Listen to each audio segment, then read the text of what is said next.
আচ্ছা, আমাদের রুটিন অনুযায়ী আজকের ক্লাসটা হচ্ছে pen picture of homeopathic materia Medica.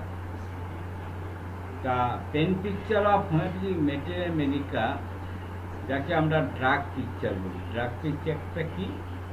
Drug পিকচারটা হচ্ছে ড্রাগ প্রুভিংয়ের সময় যে ছবিটা হয়েছিল, যে পিকচারটা তৈরি হয়েছিল, সেটা হচ্ছে ড্রাগ। অর্থাৎ ড্রাগ প্রুভিংটা কি? ড্রাগ প্রুভিংটা হচ্ছে সুস্থ মানুষের উপরে, অসংখ্য মানুষের উপরে ওষুধ প্রয়োগ করে যে রেজাল্টগুলো হয়েছিল, সে record book is the called materia medica. তা আমরা এই মেটেরিয়া মেডিকা বহু রকমভাবে আমরা পড়ি। আমরা যখন হেরিংয়ের মেটেরিয়া মেডিকা পড়ব, জেমস টাইলার কেন্টের মেটেরিয়া মেডিকা পড়ব, আমরা যখন ওই বরিকের মেটেরিয়া মেডিকা পড়ব, এক একটা বইয়ে এক এক রকম ভলুম। তা এখন এই মেটেরিয়া মেডিকা এত ভলুম যে আমাদের মনে রাখা খুব কষ্ট, অথচ আমরা প্র্যাকটিস করতে গিয়ে আমাদের কিন্তু এটা মনে রাখতেই হবে। তা মনে রাখতে গেলে আমাদের কিছু কৌশল নিতে হবে। আমরা তো অত মনে রাখতে পারবো না, কারণ আমাদের স্মৃতিশক্তির পরিধিটা খুব কম। তাহলে কিছু কৌশল অবলম্বন করে আমরা সহজে যাতে মনে রাখতে পারি, ফাঁকি দিয়ে নয়, মনে রাখতে হবে, তাহলে কিছু কৌশল নিতে হবে। তার মধ্যে আমরা একটা কৌশল নিচ্ছি, সেটা হচ্ছে এই মেটেরিয়া মেডিকা কী করে সহজে মনে রাখা যায়। তা আমরা বিভিন্ন রকম পুস্তক পড়ব। আমরা যেমন বরিকের মেটেরিয়া পড়ব, অ্যালেনের মেটেরিয়া পড়ব, ইবি ন্যাশের মেটেরিয়া পড়ব, কাউপার হুটের পড়ব, হেরিংয়ের পড়ব, সব কিছু কিন্তু মনে আমাদের রাখতে হবে। এই অসংখ্য বই যদি আমরা পড়ি, তার মধ্যে থেকে কিছু গাইডিং সিমটমস, কমন সিমটমস আমরা পেয়ে যাব। আর এই ক্ষেত্রে আমি একটা বই সংগ্রহ করেছি, আপনারা কিনতেও পাবেন, বাজারে পাবেন। তা প্রয়োজন নেই, বইটা বড্ড দাম বেশি, এই 50-60 পাতার দাম প্রায় 250-300 টাকা মতো। অথচ এটা হোয়াটসঅ্যাপে খুব সহজে পাঠানো যায়।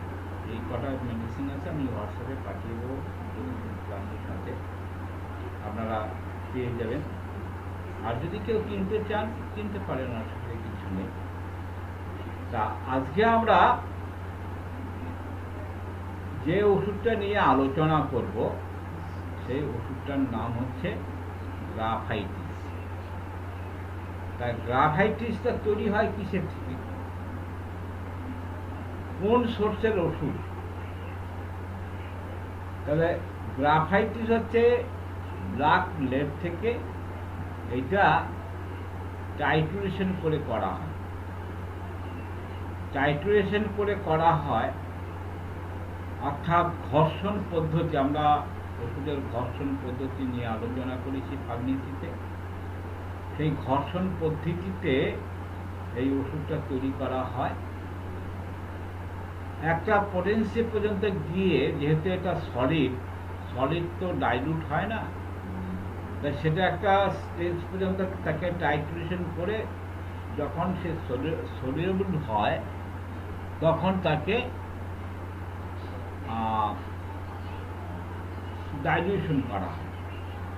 তাহলে একটা প্রাথমিক পর্যায়ে গ্রাফাইটিসটা কিন্তু টাইট্রেশন করে করা হয়, করে তারপরে একটা স্টেজ পর্যন্ত গিয়ে ওটাকে যখন ওয়াটার সলিউবল বা অ্যালকোহল সলিউবল তৈরি হবে, তখন তাকে আমরা ডাইলিউশন করি। ডাইলিউশন কথার অর্থটা হচ্ছে ডাইলুট করা। তবে ডাইলুট করে এইবার আমরা এইটাকে আমরা সেন্টিসিমাল স্কেলও তৈরি করতে পারি, 50 মিলিসিমাল স্কেলও তৈরি করতে পারি। যে কোনো স্কেলে গিয়ে আমরা এটাকে তখন কনভার্ট করতে পারি। তাহলে গ্রাফাইটিসকে অ্যাট এ গ্লান্স কি করে চিনব? গ্রাফাইটিসকে চিনতে গেলে আমরা খুব সুন্দর একটা বিষয় জানি, তিনটে এফকে দিয়ে আমরা গ্রাফাইটিসকে চিনতে পারি। তিনটে এফ বলতে একটা হচ্ছে ফ্যাটি, ফ্যাটি মানে যার ফ্যাট আছে। তারপরে হচ্ছে ফ্যার, তার মধ্যে একটা ভীতি ভাব আছে, ফ্যার ভাব আছে। আর ফ্ল্যাবি, ফ্ল্যাবি কথা মানে হচ্ছে থলথলে। তাহলে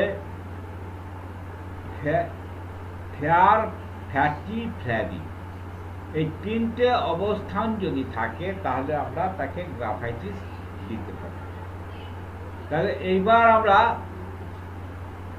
গ্রাফাইটিসকে খুব সহজে মনে রাখার জন্য একটা কবিতা বা ছড়া আকারে যদি আমরা আলোচনা করি তাহলে আমাদের খুব তাড়াতাড়ি মনে থাকে। ছড়াটা হচ্ছে কি? শীতার্ততা, কোষ্ঠবদ্ধ, স্থূল রক্তাল্পতা। গ্রাফাইটিসে শরীর ভাব, ঋতু অল্পতা। তাহলে শীতার্ততা, শীত কাতর, কোষ্ঠবদ্ধ তার মানে কনস্টিটিউশনটা থাকে, তার কনস্টিটিউশনটা বেশি। স্থূল, মোটা সোটা। আর তার মধ্যে কি অ্যানিমিয়া ভাব, রক্ত শূন্যতার ভাব থাকে।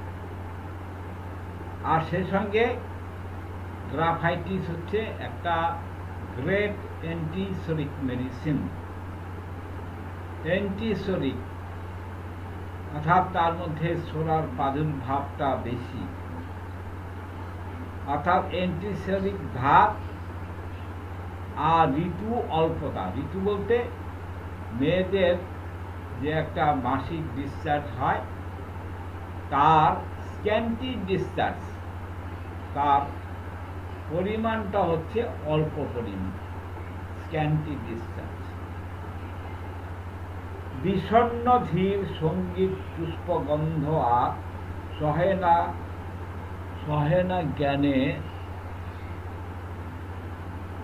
নরে কথা কহিবার। তাহলে গ্রাফাইটিসের মেন্টালিটিটা কেমন হবে? মেন্টালিটিটা হবে বিষণ্ণ, সবসময় মন খারাপ থাকে, ধীর থাকে, সঙ্গীত গান বাজনা আর ফুলের গন্ধ সে সহ্য করতে পারে না। গান বাজনা হলে তার একটা উইপিং টেন্ডেন্সি আছে, কান্নার ভাব আসে। আর ফুলের গন্ধ সে সহ্য করতে পারে না। সহে না জ্ঞানে নারে কথা কহিবা, তার কথা বলার ইচ্ছেটাও কম। মাথায় রক্ত জমাট, রক্তিম বদন। তাহলে আমরা অনেক ওষুধের মধ্যে দেখি মাথায় রক্ত ওঠার একটা ভাব থাকে, রক্ত জমাট বাঁধা একটা ভাব থাকে, রক্তিম বদন। অর্থাৎ মুখটা মানে লাল বর্ণের, রক্তিম মানে রক্তবর্ণ, যেটা রক্তিম বদন। নাসা হতে রক্তস্রাব, তালুতে জ্বলন।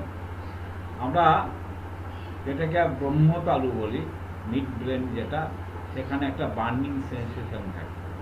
এই বার্নিং সেন্সেশন মিড ব্রেনে সালফারের মধ্যেও আছে। তা এখানে নাসা হতে রক্তস্রাব, নাক দিয়ে রক্ত বেরোয়, তাই নাসা দিয়ে রক্তস্রাব। আরও অনেক ওষুধ আছে। আমরা একটা শব্দ জানি, তাকে বলা হয় ভাইকেরিয়াস মেনস্ট্রুয়েশন।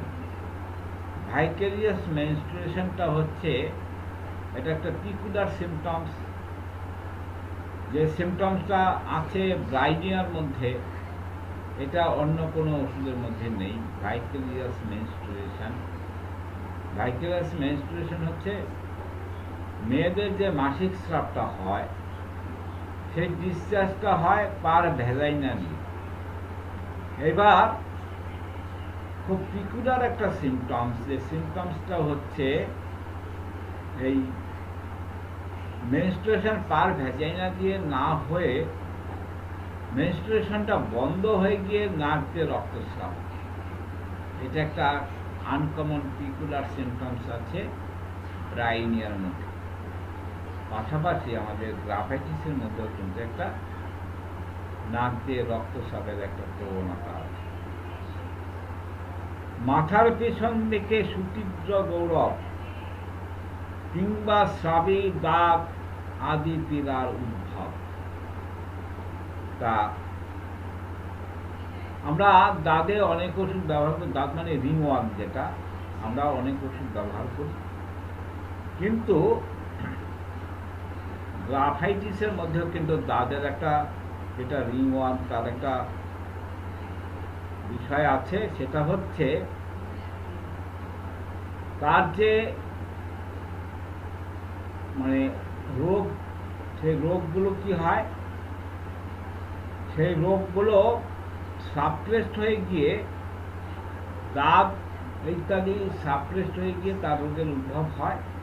সেই ক্ষেত্রে আমরা গ্রাফাইটিসের কথা চিন্তা করি, এবং সেই গ্রাফাইটিসের যে লক্ষণটা হবে সেটা হবে স্রাবী। স্রাবী বলতে ডিসচার্জ থাকবে। সেই ডিসচার্জটা কেমন হবে? খুব পিকুলার সিমটমস। যে সিমটমসটা হবে মধুর মতো দেখতে, চটচটে আঠা। গ্রাফাইটিসের একটা মারাত্মক লক্ষণ, অ্যাট এ গ্লান্স গ্রাফাইটিসকে চেনা যায়।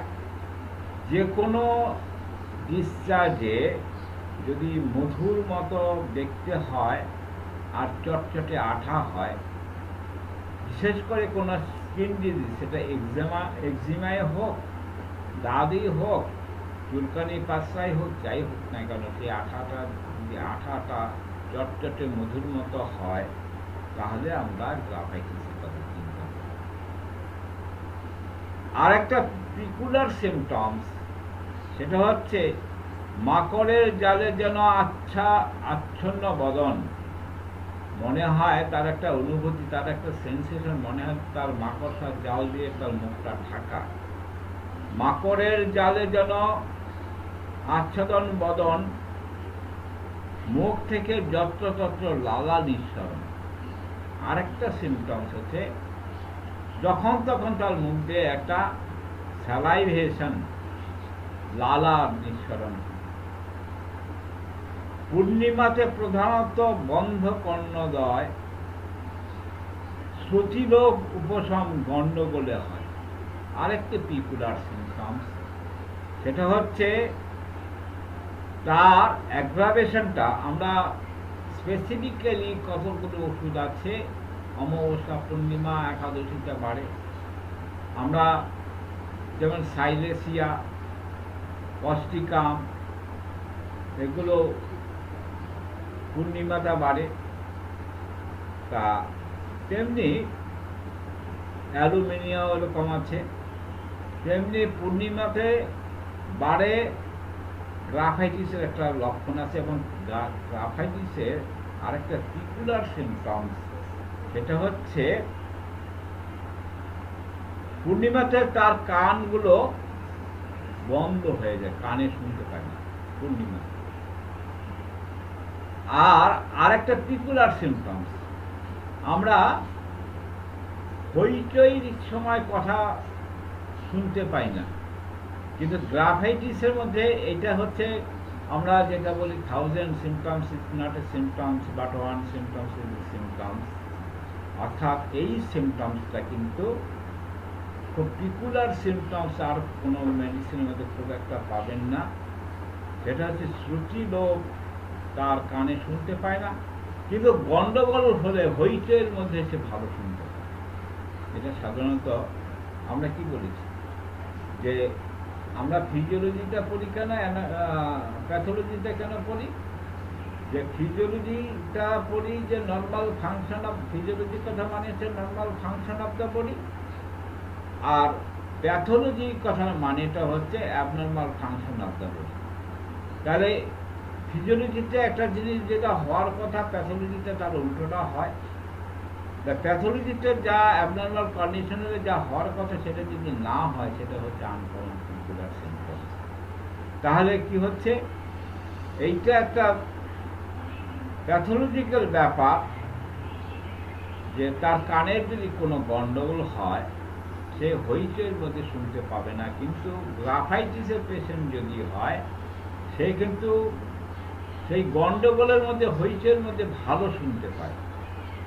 অর্থাৎ শ্রুতি লোপ, কানে শোনে না, উপশম গন্ডগোলে হয়, তার গন্ডগোলের সময় হইচইয়ের মধ্যে সে ভালো শুনতে পায়। টনসিলের ব্যথা ঢোক গিলিবার সময়, তার টনসিলের ব্যথাটা ঢোক গেলার সময় দেখা যায়। শয়নাতে বন্ধ শ্বাসে লাফিয়ে উঠায়, শয়নাতে বন্ধ শ্বাসে যখন শুয়ে থাকে, আর তখন মনে হয় দম বন্ধ হয়ে যাচ্ছে, সে লাফ দিয়ে উঠে বিছানা থেকে উঠে যাচ্ছে। তাহলে এইটাও একটা লক্ষণ। বিছানায় শুতে গেলে তার শ্বাসকষ্ট বা দম বন্ধ হয়ে আছে, শ্বাস বন্ধ হয়ে আছে। আর কি, পাকাশয়ে গুটি আর উদর প্রদেশ, পাকাশয়, পাকাশয় মানে স্টোমাক, আর উদর প্রদেশ মানে পেট, অবশ দাস্ত ঘর ঘর দুগ্ধ যে নাশা। তাহলে পেটের মধ্যে গুটি মতো হয়, পেটের মধ্যে পাকাশয়ে হয়, আর সেখানে অবশভাবে লুজ মোশন এবং শব্দ ঘর ঘর করে শব্দ করে হয়। আরেকটা পিকুলার সিমটমস, সেটা হচ্ছে সঙ্গমে অনীহা, দোহে নরেতে বিশেষ। সেক্সুয়াল ইন্টারকোর্সের আগ্রহ নেই, কার নেই? Both male and female. আমরা অনেক সময় দেখেছি সেক্সুয়াল সিপিআরতে, যেমন সিপিআর পেশেন্ট যদি ফিমেল হয়, তার সেক্সুয়াল ইন্টারকোর্সে কষ্ট হয়, আগ্রহ তো থাকেই না, বরং কষ্ট হয়। কিন্তু ছেলেদের ক্ষেত্রে সেটা হয় না। আর গ্রাফাইটিসের যে অ্যাভারশন টু সেক্স, সঙ্গমে যে তার অনীহা, ইচ্ছা নেই, সেটা কিন্তু বোথ মেল অ্যান্ড ফিমেল সবার ক্ষেত্রে। মেলের ক্ষেত্রেও সঙ্গমে অনীহা, ফিমেলের ক্ষেত্রেও সঙ্গমে অনীহা। কিন্তু সেখানেও একটা বিষয় আছে, নরেতে বিশেষ, অর্থাৎ পুরুষের ক্ষেত্রে তার যে অ্যাভারশন টু সেক্স, এটা খুব বেশি। মেয়েদের চেয়ে পুরুষের ক্ষেত্রে একটু বেশি মাত্রা। আর পুরুষের ক্ষেত্রে আরেকটা বিষয় হচ্ছে পিকুলার সিমটমস, সেটা হচ্ছে তীব্র উত্তেজনা কিংবা ধ্বজভঙ্গ ক্লেশ। এটা একটা আনকমন পিকুলার সিমটমস। সাধারণত যাদের সেক্সের অ্যাভারশন থাকে, অনীহা থাকে, তাদের ক্ষেত্রে দেখা যায় যে তাদের সেক্সুয়াল এক্সাইটমেন্টও থাকে না। কিন্তু গ্রাফাইটিসের ক্ষেত্রে যেটা দেখা যায়, তার সেক্সুয়াল এক্সাইটমেন্টটা আছে, সেক্সুয়াল এক্সাইটমেন্টটা আছে, কিন্তু কার্যক্ষেত্রে সে কি বলবো, একেবারে নিয়ে যায়, ধ্বজভঙ্গ। ধ্বজভঙ্গ অর্থাৎ তার ধ্বজ কাজ করে না। তাহলে তার ধ্বজভঙ্গ মানে তার কোনো অ্যাকশন করার মতো ক্ষমতা নেই। আর তার জন্যই তার কিন্তু অ্যাভারশন টু সেক্স, যেহেতু সে কিছু করতে পারে না, তার করার ক্ষমতা নেই, সেই জন্য তার সেক্সে অনীহা। আর মেয়েদের ক্ষেত্রে যেটা হচ্ছে সেক্সে অনীহা, কারণ হচ্ছে তার কষ্ট হয়। হ্যাঁ, তার আরাম হওয়া তো দূরের কথা, সেটা তার কষ্ট। তীব্র উত্তেজনা, আর ছেলেদের ক্ষেত্রে হচ্ছে তীব্র উত্তেজনা কিন্তু ধ্বজভঙ্গ।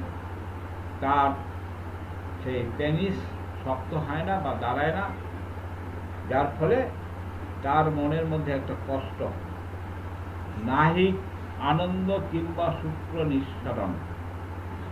আরেকটা বিষয় কি, সেক্সুয়াল ইন্টারকোর্স করার পরে কি হয়, সিমেন্ট ডিসচার্জ হয়। তা সিমেন্ট ডিসচার্জ হলে তবে তো আনন্দ পাবে, কিন্তু নাহিক আনন্দ কিংবা শুক্র নিঃসরণ, তা সেই সেক্সুয়াল ইন্টারকোর্সে কোনো আনন্দ পায় না, এবং সেখানে তার সিমেন্ট বীর্যপাত হয় না, বা হলে কম পরিমাণে। নারীর প্রদর ডরে জরায়ু স্খলন। নারীর প্রদর, প্রদর বলতে এটা আমরা সাদাস্রাব করি, মেয়েদের সাদাস্রাব হয়। আর জরায়ুর স্খলন, অনেক মেয়েদের জানেন যে তার পিছনে কিছু ফিজিওলজিক প্যাথোলজি আছে। প্রলাপস অফ দ্য ইউটেরাস, জরায়ু বেরিয়ে যায়। তা আমরা যখন গাইনোকোলজি করবো কেন প্রলাপস ইউটেরাস হয় সেটা আমরা পরে আলোচনা করব। গ্রাফাইটিসের ক্ষেত্রে দেখা যাচ্ছে প্রলাপস অফ দ্য ইউটেরাস। দাঁত বা গোলাপি ব্রণ, লালা নিঃসরণ, আমরা যেটা রিং ওয়ার্ম বলি, সেই রিং ওয়ার্মের চেহারাটা হবে রেডিশ কালার বা গোলাপি কালার, ব্রণ হবে আর লালা নিঃসরণ থাকবে। চর্মে উপত্যকে ফাটা মলিন বরণ, চামড়ার মধ্যে ফাটা, চামড়াটা হবে ফাটা ফাটা, আর মলিন বরণ মানে দেখতে ময়লা রং। আর একটা পিকুলার সিমটমস আছে বা রেড লাইন সিমটমস আছে, সেটা হচ্ছে ভাঙে নখ, নারী ব্রণ, মুদ্রিত নয়ন, কিঞ্চিত আঘাতে দেখে পুজের সৃজন। আমরা সামান্য একটা আঘাতে তার পুজ হয়, পুজ জন্মায়, সাপুরেশন টেন্ডেন্সি। আমাদের হোমিওপ্যাথি আরও ওষুধ আছে, সাপুরেশন টেন্ডেন্সি, হিপারসাল, সাইলেসিয়া, এই সমস্তের মধ্যে আছে। গ্রাফাইটিসের মধ্যেও আছে, সামান্য একটু আঘাত লাগলে সেখানে পুজ হয়ে যায়। তাহলে গ্রাফাইটিস ক্ষেত্রেও কিন্তু সাপুরেশন টেন্ডেন্সি রয়েছে। আর একটা কি, দুর্গন্ধ ঘাম, অম্লগন্ধ, বমি, মূত্রমল। তার যে ঘাম, ঘামটা দুর্গন্ধযুক্ত, আর হচ্ছে অ্যাসিডিক গন্ধ, অম্লগন্ধ। কোথায় অম্লগন্ধ? বমি, মূত্রমল, মলমূত্রের মধ্যে তার একটা বা বমিতে টক গন্ধ। স্তনাগ্রে ক্ষত, মূত্র তলানি ভবন। যে স্তনের যে বোটা, সেই স্তনের বোটার মধ্যে ঘা হয়। আপনারা বহু মেয়েদের দেখতে পাবেন যে বিশেষ করে যারা মায়ের, যে সমস্ত মায়েরা বাচ্চাদের দুধ দেয়, তাদের যখন দেখা যায় বোটার মধ্যে ঘা, তাহলে গ্রাফাইটিস, সেই ক্ষেত্রে গ্রাফাইটিসের কথা আসবে। আর যে ইউরিন ডিসচার্জটা হয়, তার একটা সেডিমেন্ট পড়ে, সেটা হচ্ছে সাদা রঙের সেডিমেন্ট।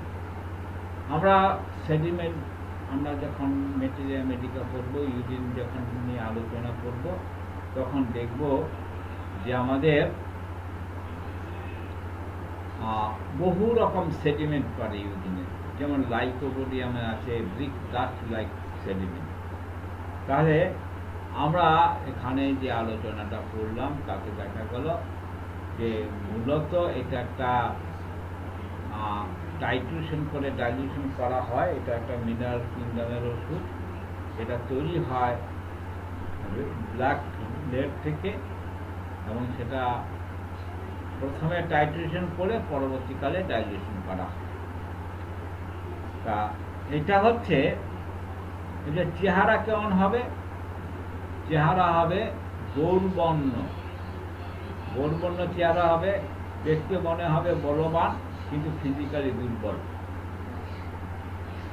যাদের প্রায় পিকুলার মানে ঘাতগতভাবে কি হচ্ছে, যাদের কোষ্ঠবদ্ধ ঘাত আছে, দেখতে মোটা সোটা থলথলে চেহারা, মাংসল থলথলে, সবাই বিষণ্ণ থাকে, দুঃখিত থাকে, বিমর্ষ থাকে, মনে নিয়ত অমঙ্গলের আশঙ্কা করে, এই জন্য সর্বদাই উদ্বিগ্ন থাকে, কেবলমাত্র মৃত্যুর বিষয় ভাবে, কোনো এক বিষয়ের উপর মনোসংযোগ করতে পারে না, কিছুই মনে থাকে না, সমস্ত কিছু ভুলে যায়। শীত শীত বোধ, সহজে ঠান্ডা লাগার একটা প্রবণতা আছে। আর একটা হচ্ছে তার একটা উইপিং টেন্ডেন্সি আছে। উইপিং টেন্ডেন্সি কখন, সেখানে একটা পিকুলারিটি আছে। উইপিং টেন্ডেন্সিটা হচ্ছে যখন গান বাজনা হয় তখন তার একটা উইপিং টেন্ডেন্সি আছে। এক প্রকার মুদ্রা দোষ, কোনো কাজে নিযুক্ত থাকলেও হাত পা নাচায়। অনেকের অনেক রকম মুদ্রা দোষ আছে। তা দেখবেন অনেকে আছে কাজ করতে করতে পা নাচাতে থাকে, তাদের গ্রাফাইটিসের মধ্যে এরকম একটা টেন্ডেন্সি রয়ে গেছে। পুরুষদের ক্ষেত্রে সহবাসের অনিচ্ছা, আমরা আগেও ওই কবিতার মধ্যে দেখলাম পুরুষ নারী দুজনেরই সহবাসে অনিচ্ছা, তবে পুরুষের ক্ষেত্রে তার সহবাসের অনিচ্ছাটা বেশি। ঋতু বিলম্বে প্রকাশিত হয়, যেটা ডিলে মেনস্ট্রুয়েশন বলি। আমরা মেনস্ট্রুয়েশন কতদিন অন্তর হয় জানি? আমরা নর্মাল মেনস্ট্রুয়েশন হয় 28 দিন অন্তর। তাহলে 28 দিনের জায়গায় 30-35 দিন হলে তাকে বলে ডিলে মেনস্ট্রুয়েশন। মানে মাসে মাসে মাসিকটা হচ্ছে, কিন্তু 28 দিনে হচ্ছে না। 28 দিনে হলে নর্মাল বলতাম, সেটা 30-35 দিনে হচ্ছে। তাহলে এই গ্রাফাইটিসের যে লক্ষণটা হচ্ছে ডিলে মেনস্ট্রুয়েশন, বিলম্বে হচ্ছে মাসিক স্রাবটা হয়।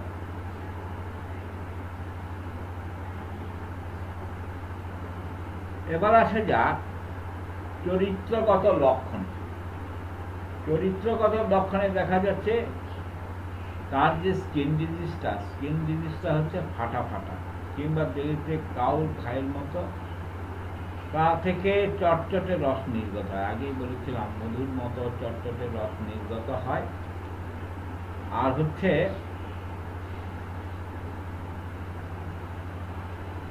চোখের পাতায়, এইটা একটা পিকুলার সিমটমস। আমরা এক্সিমা অনেক জায়গায় হয়, তাহলে গ্রাফাইটিসের এক্সিমাটা বেশিরভাগ দেখা যায় চোখের পাতায়, কানের পিছনে। চোখের পাতা কি হয়, লাল বর্ণ হয়, পাতার ধারগুলিতে মাছের আঁশের মতো পদার্থ জমে কিংবা মামড়ি পড়ে। অতিরিক্ত প্রতিক্রিয়া বা শুক্রক্ষরণের নিমিত্ত জনেন্দ্রিয় দুর্বল হয়, অর্থাৎ এক্সেসিভ সেক্সুয়াল অ্যাক্টিভিটির জন্য তার যে মেল অর্গান, যেটা প্যানিস, সেই প্যানিসটা দুর্বল হয়ে যায়, যার ফলে সেটা কখনো কষ্ট হতে চায় না। যাই রোগটার নাম বলা হয় ধ্বজভঙ্গ। মাথার উপর কোনো এক প্রকার গোলাকার সীমাবদ্ধ স্থানে জ্বালা, যেটা আমরা আগেও বললাম কবিতার মধ্যে দিয়ে, যে ব্রহ্ম তালুতে একটা গোলাকার জায়গা, সেখানে একটা বার্নিং সেন্সেশন থাকে। গায়ের চামড়া দেখতে অস্বাস্থ্যকর, প্রত্যেকে আহত স্থানটা পাকে, যেখানে একটা ইনজুরি বা কিছু হয় সেখানে পাকে পুজ হয়, পুরাতন ক্ষত চিহ্ন পুনরায় পাকে আসে। আমরা অনেক সময় দেখি কোনো ঘা অনেকদিন আগে হয়েছিল, শুকিয়ে গেছে, তারপরে কোনো একটা আঘাত লাগলো, সেখানে আবার নতুন করে পেকে গেল। এটা হাত পায়ের আঙ্গুলের নখের দিকে, আমরা অনেক সময় অনেক রোগীদের দেখেছি নখ, হাতের যে নখ, পায়ের যে নখগুলো একটা অ্যাবনর্মাল একটা কন্ডিশন হয়, আর সেগুলো ভেঙে যায়, নখগুলো কুচলিয়ে যায়। এই সমস্ত লক্ষণগুলো আমরা দেখতে পাই।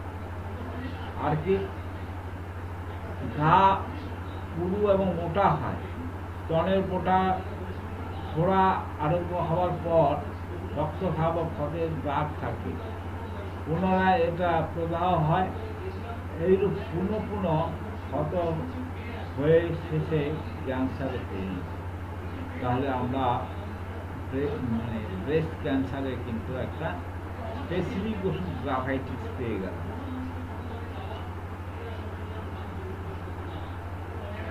স্তন থেকে দুগ্ধ নিঃসরণ হয় না।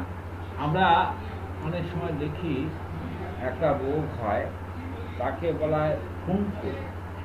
ফুনকো হচ্ছে যে সমস্ত মায়েদের বাচ্চা দুধ খায়, তাদের যে দুধের যে প্যাসেজটা, যেখান থেকে দুধ ডিসচার্জ হয়, অনেক সময় ওটা ব্লকেজ হয়ে গিয়ে একটা প্রদাহ সৃষ্টি হয়, এমনকি জ্বর পর্যন্ত হয়। তা সেক্ষেত্রে আমরা গ্রাফাইটিসের কথা চিন্তা করতে পারি। ঋতুর পূর্বে বা পরে প্রস্রাব, মানে বিফোর অ্যান্ড আফটার মেনস্ট্রুয়েশন, তার একটা হোয়াইট ডিসচার্জ হয়, আর সেই ডিসচার্জটা হচ্ছে হাজাকারক, আর সেই ডিসচার্জটা দিন রাত্রি নির্গত হয়। ঋতুর পূর্বের স্রাব মাসিকের আগে যদি হয় তাহলে আমরা সিপিআর দেবো, পরে মাসিকের পরে হলে গ্রাফাইটিসের একটা প্রমিনেন্ট সিমটমস হচ্ছে, সেটা হচ্ছে কোষ্ঠবদ্ধতা, অর্থাৎ কনস্টিপেশন। কনস্টিপেশন থাকে, মল খুব শক্ত হয়, গাঢ় গাঢ় গুটলে গুটলে হয়, বড় সাইজে বড় হয়, খুব বড়, তার গায়ে আম জড়ানো থাকে, অতি কষ্টে নির্গত হয়, আর পায়খানার পর মলদ্বারে ক্ষতে টানটানে ব্যথা হয়। পায়খানা করা হয়ে গেল, তারপরে অনেকক্ষণ ধরে রেকটামটার মধ্যে একটা টেনিসমাস থাকে। স্ত্রী পুরুষ উভয়ে প্রতিক্রিয়া অনেক। আগেও আমরা বলেছিলাম সেক্সে অ্যাভারশন, সেক্সে অ্যাভারশন মেল ফিমেল সবারই আছে।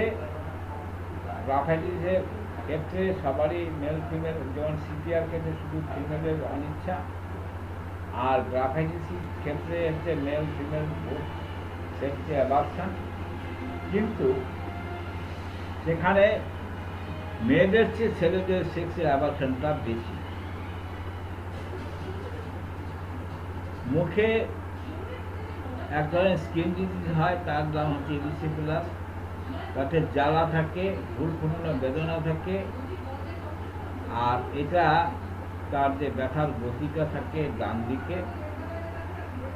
দিক থেকে শুরু হয়ে বাম দিকে যায়।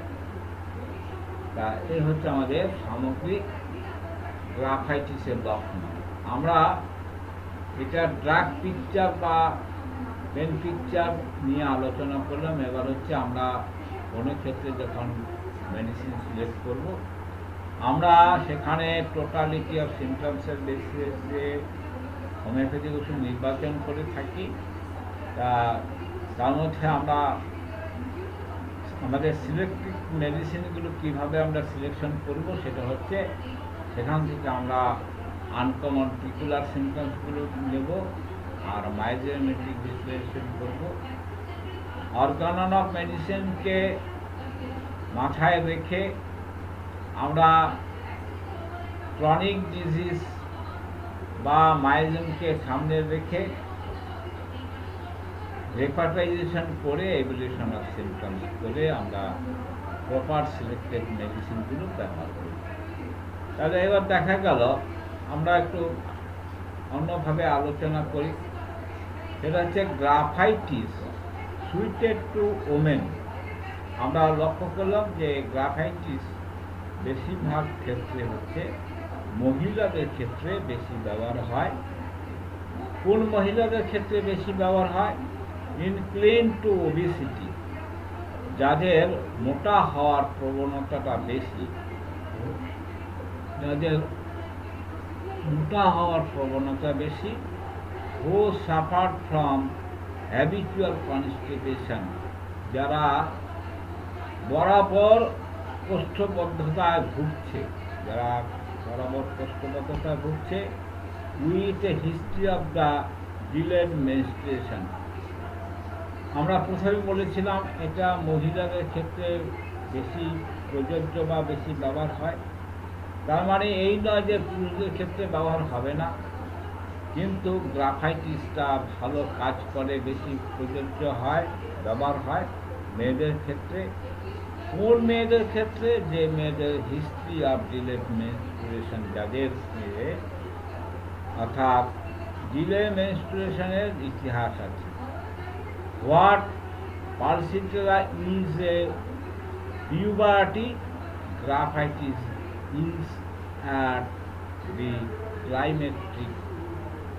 অর্থাৎ দুটো শব্দ আপনাকে বুঝতে হবে। একটা হচ্ছে বলছে পিউবার্টি, আর হচ্ছে ক্লাইমেট্রিক। পিউবার্টিটা কথা একটা মানে বলছে গ্রাফাইটিস ব্যবহার করা হয় পিউবার্টি পিরিয়ডে। গ্রাফাইটিসটা এই সমস্ত মেনস্ট্রুয়াল ডিসঅর্ডার, মাসিক সংক্রান্ত যে গণ্ডগোল, সেই ক্ষেত্রে আমরা পালসিটিটা দেবো পিউবার্টি পিরিয়ডে, আর গ্রাফাইটিস দেবো ক্লাইমেট্রিক অবস্থা। তাহলে দুটো শব্দের আমার মানে জানা দরকার। তাহলে পিউবার্টি কথাটা মানেটা হচ্ছে, পিউবার্টি মেয়েদের জীবনে তিনটে স্টেজ থাকে। একটা স্টেজ হচ্ছে আপনার বাপ জন্মের পর থেকে একটা পিরিয়ড পর্যন্ত তার কোনো মাসিক টাসিক হয় না, তবে সবার এক বয়সে মাসিক শুরু হবে এমন কোনো কথা নয়। জন্মের পর থেকে শিশুর জন্মের মেয়ে শিশুর জন্মের পর থেকে কারো কারো 11 বছর, কারো 12 বছর, এমনকি কারো কারো 14 বছর বয়সে তাদের প্রথম মাসিক স্রাব শুরু। তাহলে যখন প্রথম মাসিক স্রাবটা শুরু হলো, সেইটাকে বলা হয় মিনার্কি। এবার যেদিন থেকে তার মাসিক স্রাব শুরু হলো আর যেদিন তার শেষ হলো, এই যে লম্বা সময়, অর্থাৎ এই সময়টাকে বলা হয় পিউবার্টি পিরিয়ড। তাহলে পিউবার্টি পিরিয়ড বলতে অর্থাৎ যখন তার সন্তান উৎপাদন করার ক্ষমতা জন্মায়,